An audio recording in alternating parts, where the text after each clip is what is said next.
des astronomes détectent des signaux liés aux premières étoiles de l'univers. Des astronomes sont parvenus à détecter pour la première fois des signaux liés à l'apparition des premières étoiles il y a 13,6 milliards d'années, peu après la naissance de l'univers, selon une étude qui a suscité mercredi 28 février l'effervescence de la communauté scientifique. L'auteur de cet exploit ?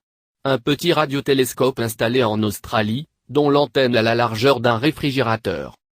Toutefois la découverte, annoncée dans la revue Nature, demande encore à être confirmée par d'autres équipes et d'autres instruments plus puissants, comme le radiotélescope Square Kilometre Array, actuellement en construction en Australie. La communauté des astrophysiciens a été surprise par l'intensité des signaux observés, car cela laisse supposer que l'univers s'est refroidi plus vite qu'on ne le pensait. Cela pourrait conduire à revoir les modèles cosmologiques et peut-être permettre de mieux comprendre la mystérieuse matière noire, invisible pour les télescopes mais qui compose plus du quart de l'univers. Une découverte révolutionnaire si elle résiste au temps. La détection apparente de la signature des premières étoiles dans l'univers sera une découverte révolutionnaire si elle résiste au temps, déclare Brian Schmidt, prix Nobel de physique 2011, qui confie son excitation. C'est la découverte astronomique la plus importante depuis la détection des ondes gravitationnelles en 2015, avance même Carl Glazebrook, de l'Université de technologie Swinburne en Australie. D'autres astrophysiciens sont plus circonspects. Il faut rester très prudent pour le moment, déclare à l'AFP Benoît Semelin, de l'Observatoire de Paris.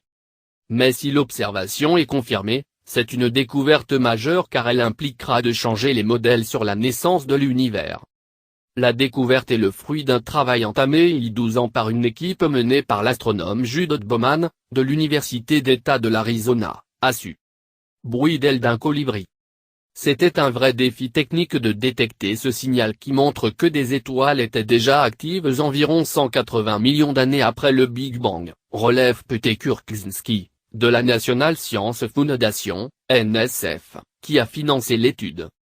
De multiples ondes radio sont émises notamment par la Voie lactée, notre galaxie. Les sources de bruit peuvent être 10 fois plus fortes que ce signal. Cela revient à se trouver au milieu d'un ouragan et à essayer d'entendre le bruit d'aile d'un colibri.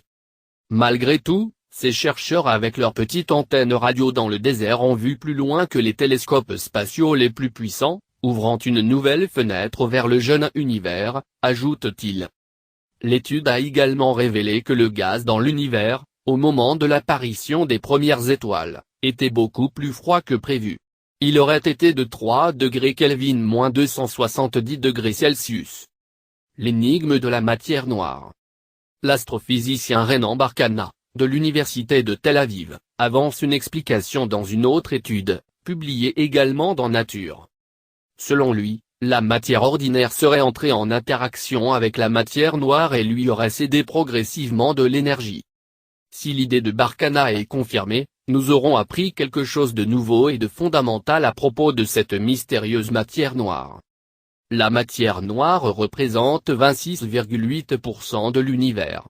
Ce dernier est composé également de matière ordinaire, 4,9%, et d'énergie sombre, 68,3%, selon les données du satellite Planck publié en 2013. La matière noire ne peut absorber, refléter ou émettre de la lumière, ce qui la rend extrêmement difficile à détecter. Les scientifiques ont déduit son existence à partir de l'effet gravitationnel qu'elle semble avoir sur la matière visible.